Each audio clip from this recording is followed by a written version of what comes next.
Bonjour et bienvenue dans le chapitre 7 de notre programme de formation d'entrepreneur, le guide de l'entrepreneur. Le guide de l'entrepreneur, c'est ce programme qui a été créé dans le but d'aider ceux qui désirent devenir entrepreneurs à développer les capacités leur permettant d'atteindre cet objectif. Nous sommes actuellement sur le chapitre 7 et le chapitre 7 va porter sur comment gérer son projet ou bien comment gérer son entreprise. La gestion de son projet revient à faire tout ce qui est possible pour réussir son projet. Et pour pouvoir réussir son projet ou bien pour pouvoir réussir son entreprise, il faut mettre certaines choses en place pour atteindre cet objectif. La première des choses à faire, c'est de prendre au sérieux les finances de l'entreprise ou bien les finances de son projet.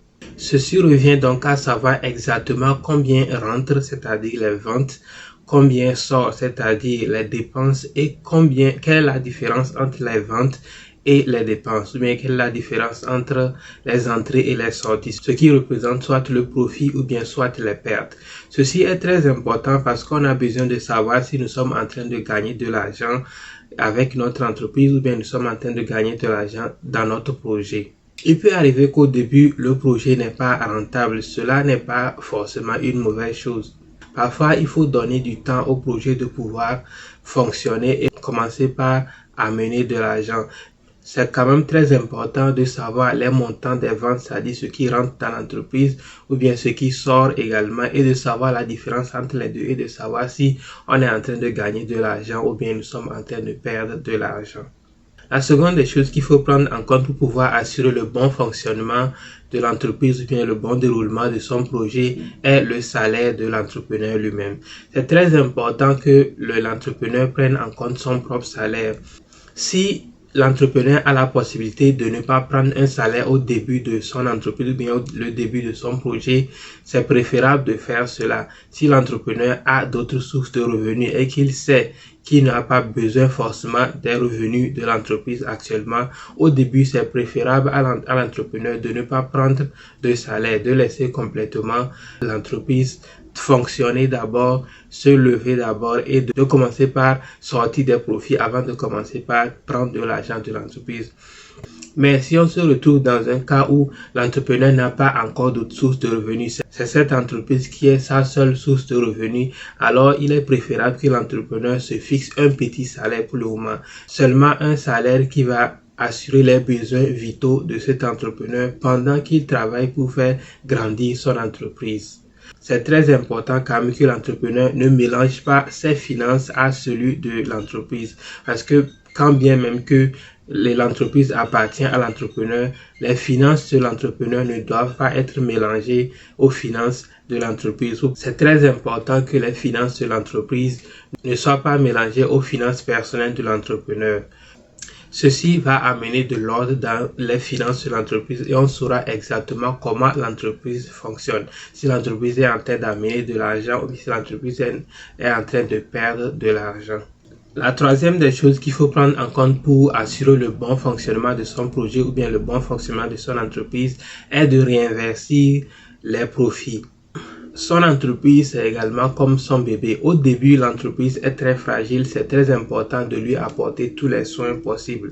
Et si déjà au début de l'entreprise, on est déjà en train de soutirer beaucoup d'argent à l'entreprise, il se peut que l'entreprise ne tienne pas et que l'entreprise tombe ou bien ton projet tombe.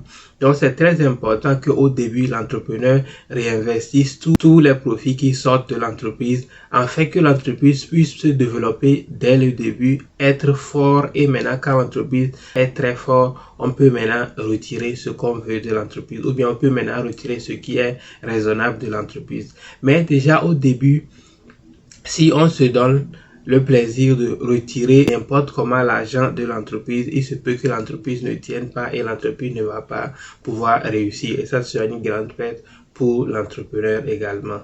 La quatrième des choses qu'il faut prendre en compte pour pouvoir assurer le bon fonctionnement de son entreprise ou bien de son projet est d'avoir des objectifs pour l'entreprise.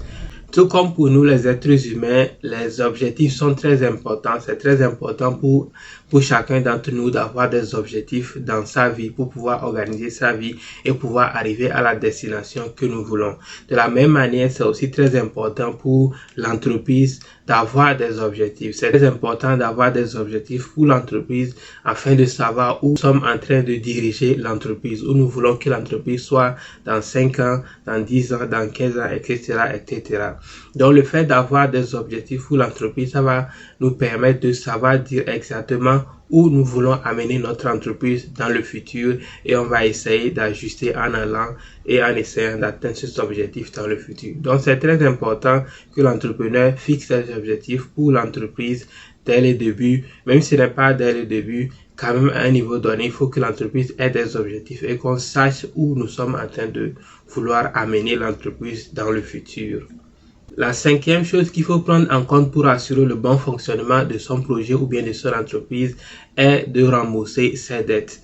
Il y a certains entrepreneurs qui ont peut-être démarré leur projet ou bien leurs entreprises sur des dettes et ces dettes souvent ont des intérêts. Donc il faut s'assurer que aussitôt que la situation de l'entreprise s'est stabilisée et qu'on sait que maintenant l'entreprise est en train d'amener du profit constamment, on peut déjà maintenant commencer par rembourser ces dettes-là.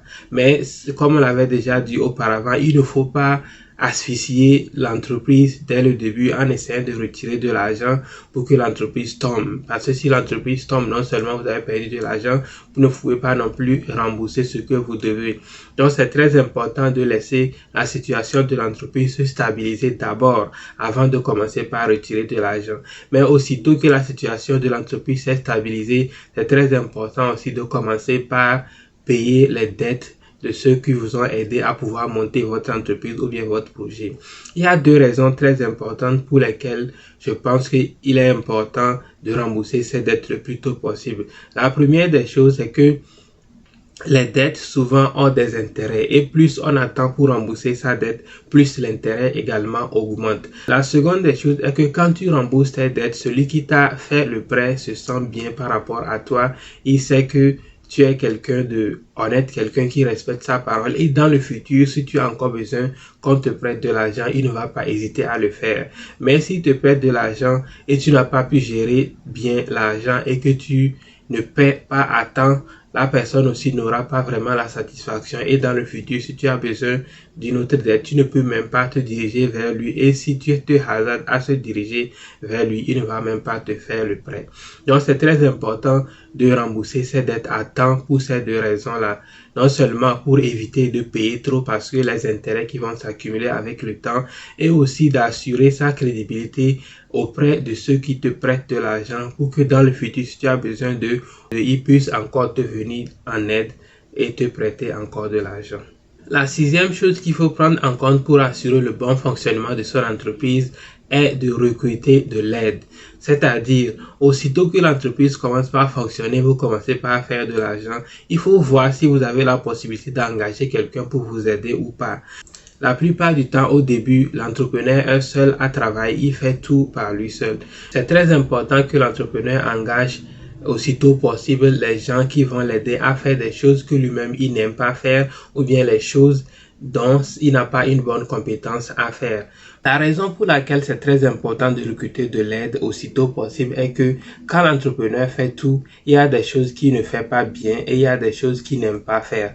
C'est très important que l'entrepreneur recrute de l'aide pour que les gens l'aident à faire des choses que lui-même il n'est pas très bon à faire ou bien qu'il n'aime pas faire. Cela va l'éviter des frustrations dans son projet. Parce que quand tu fais des choses que toi-même tu n'as pas l'amour à faire ou bien que tu ne fais pas bien, cela crée des frustrations et cela te prend également beaucoup de temps.